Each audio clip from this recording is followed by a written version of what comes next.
AP CM Chandrababu Naidu ఇవాళ పల్నాడు జిల్లాలో పర్యటించనున్నారు. నర్సరావుపేట నియోజకవర్గం ఎల్లమంద గ్రామంలో పెన్షన్ల పంపిణీ కార్యక్రమంలో పాల్గొంటారు. ఉదయం 10:30కు ఉండవల్లి నివాసం నుంచి పల్నాడు జిల్లాకు బయలుదేరనున్నారు చంద్రబాబు. ఉదయం 10:50 నర్సరావుపేట మండలం ఎల్లమంద గ్రామానికి చేరుకుంటారు. ఎల్లమంద గ్రామంలో లబ్ధిదారులకు పింఛన్లు అందిస్తారు సీఎం చంద్రబాబు. అనంతరం లబ్ధిదారులతో సీఎం సమావేశమవుతారు. మధ్యాహ్నం పల్నాడు జిల్లా అధికారులు ప్రజాప్రతినిధులతోనూ సీఎం సమావేశం నిర్వహించనున్నారు. అనంతరం కోటప్పకొండకు చేరుకొని త్రికోటేశ్వర స్వామిని దర్శించుకుంటారు ఏపీ సీఎం.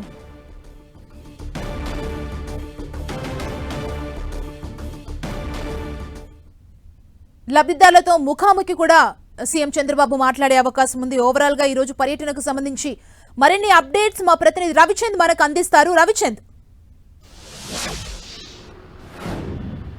సుమా, ఆంధ్రప్రదేశ్లో సామాజిక పింఛన్ల పంపిణీ ఎన్టీఆర్ భరోసా కార్యక్రమం ప్రారంభమైంది. ఇప్పటికే దాదాపు 50% పంపిణీ కూడా పూర్తయిందని చెప్పుకోవచ్చు. ప్రతి నెలలో ముఖ్యమంత్రి సామాజిక పింఛన్ల పంపిణీలో ఏదో ఒక జిల్లాలో పాల్గొంటున్నారు. ఈ రోజు పల్నాడు జిల్లాలో ఆయన పాల్గొనబోతున్నారు. పల్నాడు జిల్లాలో ముఖ్యమంత్రిగా ఒక కార్యక్రమంలో పాల్గొనాలని ఇప్పటి వరకు పాల్గొనలేదు ముఖ్యమంత్రి అయిన తర్వాత. అందువల్ల పల్నాడు జిల్లాను ఎన్నుకున్నారు. పల్నాడు జిల్లాలోని ఎల్లమంద గ్రామంలో 11 గంటలకు ఆయన చేరుకుంటారు. అక్కడ సామాజిక పింఛన్ల పంపిణీ కార్యక్రమంలో ఆయన పాల్గొనబోతున్నారు. అదేవిధంగా గ్రామస్తులతో కూడా ముఖాముఖి ఏర్పాటు చేశారు.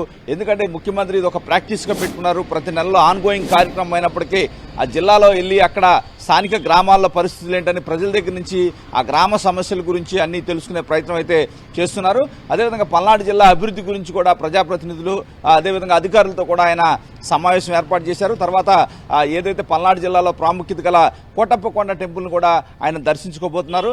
ఇదే విధంగా చూసుకుంటే కనుక రాష్ట్ర వ్యాప్తంగా కూడా పెన్షన్ల పంపిణీలో భారీ అయితే మార్పులు అయితే కనిపిస్తున్నాయి.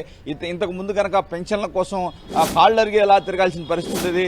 కానీ నేడు భర్త చనిపోయిన భార్యలకి ఎమ్మటే పెన్షన్లను మంజూరు చేస్తున్నారు.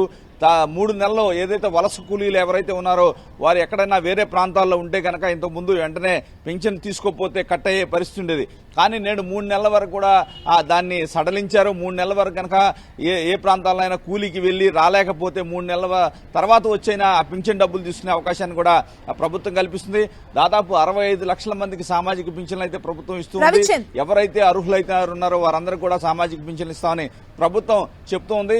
గతంలో ఉన్న కండిషన్స్ ఏవైతే ఆంక్షలు ఏవైతే ఉన్నాయో అన్ని కూడా తొలగించి పేదవాడికి మరింత చేరువయ్యేలా ప్రభుత్వ వ్యవహార శైలి అయితే మనకి కనిపిస్తుంది. సుమా, రవిచంద్, అంటే అర్హులైన వాళ్ళు కొత్తగా అప్లై చేసుకోవడానికి ఎలాంటి ఆప్షన్స్ ఉన్నాయి, ఏం చెబుతున్నారు? అంటే ఈ ప్రభుత్వం ఎలాంటి ఆప్షన్స్ తీసుకొచ్చింది వాళ్ళకి? అంటే ఎవరైతే అర్హులైన వారు ఉన్నారో వారందరూ కూడా వెంటనే ఏదైతే అధికారులు తనిఖీ చేసి వెంటనే ఇవ్వాలని ప్రభుత్వం కూడా ఆదేశాలు జారీ చేసింది. ఏదైతే ఈ పోయిన నెలలో చూసుకుంటే కనుక ఈ నెలలో చూసుకుంటే కనుక దాదాపు 5,000 పైన ఏదైతే భర్తలు చనిపోయిన మహిళలకు వితంతు పెన్షన్లు ఇమీడియట్ గా శాంక్షన్ చేసిన పరిస్థితి ఉంది. ఇప్పుడే మంత్రి స్వామి కూడా చెప్తూ ఉన్నారు, ఎట్టి పరిస్థితుల్లో కూడా ఎవరైతే అర్హులైన ఉన్నారో వారందరికీ ఇస్తాము, ఎవరిని తొలగించము. ఎందుకంటే ఒక అపోహలు అయితే ఉన్నాయి, కొన్ని పెన్షన్లు తొలగిస్తున్నారని కొంతమంది దుష్ప్రచారం చేస్తున్నారు.